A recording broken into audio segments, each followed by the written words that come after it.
For last week's Whiteboard Wednesday, we talked about striving for perfection in everything you do. And the reason it's important to strive for perfection in everything you do is because when you fall short, you land at excellent. How about you as an individual?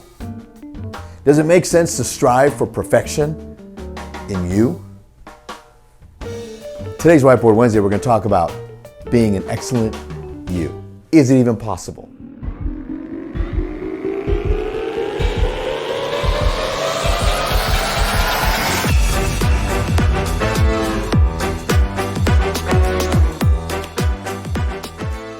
All right, you've heard of mind, body, spirit. Well, I'm going to take it a step further, and I'm going to introduce to you the SPIF, or SPIF.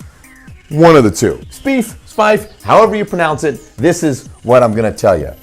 S is for spiritual, the spiritual aspects of your life. Spiritual people flourish. I don't care what you think. Spirituality is linked to many important aspects of human functioning. Spirituality is not religion. Some of you will reference the universe. I, on the other hand, reference the creator of the universe. That's where my direct line is. God and I are very, very tight.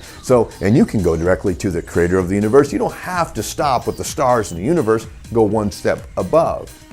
The idea of something bigger than you, not government, trusting in something bigger than you. Those are spiritual people. There's an aspect of that in our life. The P in SPIF is the physical. Break a sweat. Get your heart rate moving. Work out, exercise, whatever you can do. Eat right, exercise. Get that heart rate up. You got to strive for perfection in that physical part of your life. The I in SPIF or SPIF or whatever you say, intellectual. Read. I'm going to share you some quotes. Intelligence is the most important commodity in today's society, says cognitive scientist Elizabeth Stern. Reading opens you up. It exposes you and gives you access to anything your mind can hold. What I love most about reading, it gives you the ability to reach higher ground. That is from Oprah Winfrey. Read 500 pages a day. That's how knowledge works. It builds up like compound interest. You know who knows about compound interest? Warren Buffett, and that's his quote. CEOs of major companies read about 60 books a year. So all you gotta do is read 61 books a year and you're beating most CEOs. Emotional is the E in SPIF. Emotional is about our community, helping others. How healthy are your relationships? And finally, F is financial. You got a KNOW, money. No money.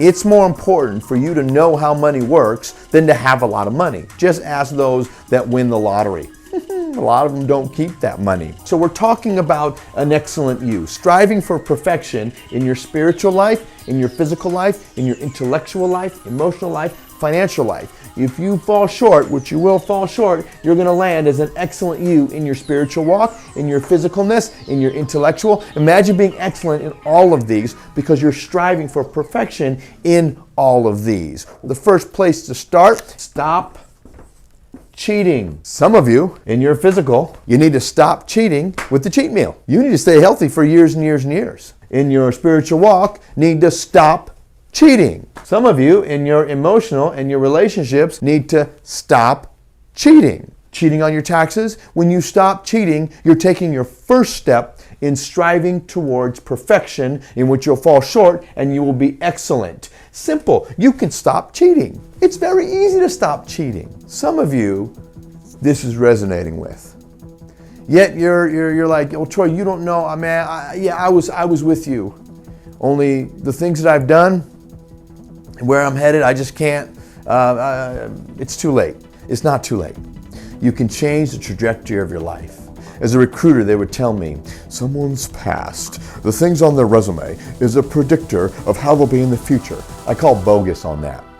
The late, great Trevor Moawad, I'm going to play for you a video here in just a second, talks about and shares a story about why your past does not always have to indicate what your future holds. Watch this story and then come back. This is a really interesting part of what you say, that the past isn't predictive. Correct. So talk to me more about that, because I would say most people would say that the past is definitely predictive. Right, which is great, but they'd be wrong.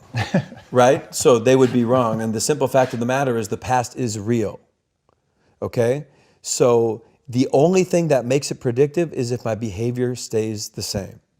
So I'll give you a great story. So we both grew up in Tacoma, and there used to be a thing called Toastmasters. I don't know if you remember Toastmasters, but Toastmasters was a local, regional, and a national speaking group for anybody that wanted to get better at speaking. Well, my dad had gone to a Toastmasters early on and heard one of the most successful magazine entrepreneurs in the world speak. He comes back and tells me, I just had a chance to hear one of the most successful magazine entrepreneurs in the world speak. And he said, when are you taking your SAT? I said, I'm taking it next year. He said, well, this guy was failing out of high school. He was struggling. He was raised by a single mom in the Midwest, but he promised his mother he would take a test called the SAT. So he takes the SAT in May, his junior year, doesn't expect anything, gets his score back in June. Now the SAT, which I don't know how many your population know, but it's a standardized test with a math part and a verbal part. Both are scored out of 800 points. Well, this guy takes it, he's bombing, he's failing out of school, he doesn't expect anything as he's telling the story at Toastmasters. Well, he gets a 1480 out of 1600. So he's stunned, right? That would be for the smart people that listen to your podcast. Insane, yeah. Right, cognitive dissonance, right? I got a 900 on my SATs, just to give people a frame. Right, and I got a 990, excuse me. And I got a 1010, right? I was just, hey, 4 digits, it was a miracle, right? But it's a hard test, and it's a variety of different things. So he gets the score, and his mother, doing what any mother would do, knowing her kid, says, did you cheat? Right? She knows her son. And he says, I swear to God, I tried to cheat, but the way the numbers were and the scantrons and the bubbles, you couldn't cheat. So she says, you mean to tell me you really got that score? He said, yeah, I got the score. So he's stunned, Tom. So as my dad's telling me the story, I'm like, okay. So he says, all right. So what he decides is, because he realizes he's smart and he's going into his senior year, he says, I'm going to go to class. Now he starts to go to class. He doesn't hang out with who he did when he didn't go to class. All right? Teachers see him in class and they said, hey, maybe Franklin Pierce, maybe we missed the boat on this kid. So they start to treat him differently. Well, as the guy would tell the story, he graduates, goes to a community college, goes on to Wichita State, goes on to the Ivy League, and becomes this massively successful magazine entrepreneur. So I said, okay, well, the guy was always smart. He just needed a standardized test to unlock it. My dad said, no, that's not the story, and this is what I want you to understand. He said, 12 years after all this guy's success, he gets a letter in the mail from Princeton, New Jersey. Doesn't think anything about it. The next day, his wife says, you're going to open it. He opens it. True story, turns out the SAT board will periodically review their test-taking procedures and the policies. The year he took the test, he was one of 13 people sent the wrong SAT score. His actual score was a 740 out of 1,600. And he said, people think my whole life changed when I got the 1480. But what happened? My whole life changed when I started acting like a 1480. And what does a 1480 do? He goes to class. Well, this is one of the first stories I would share when I had my opportunity at Alabama or Florida State or Georgia. So A, your language is powerful, but number two, your behavior is way ahead of your success.